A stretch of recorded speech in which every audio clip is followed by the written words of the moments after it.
Azərbaycan kinosunun nəsimisi, Babəki, xalq artisti Rasim Balayevin vida mərasimi Akademik Milli Dram Teatrında keçirilib.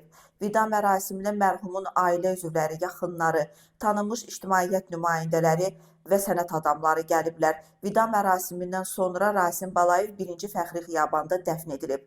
Qeyd edək ki, tanınmış aktyor İstanbulda yerləşən Memorial Klinikasında dünyasını dəyişib. O bir müddət səhhətində yaranan problemlərlə əlaqədar müalicə alırdı.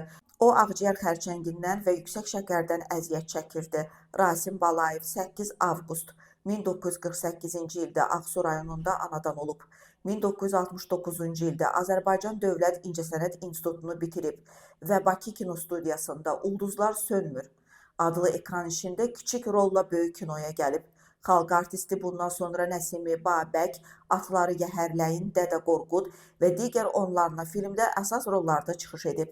O, Şərəf, Şöhrət, İstiqlal ordenləri və Heydər Əliyevin 100 illiyi 1923-2023 yubiley medalı, həmçinin bir sıra digər dövlət mükafatı və medalları ilə təltif olunub.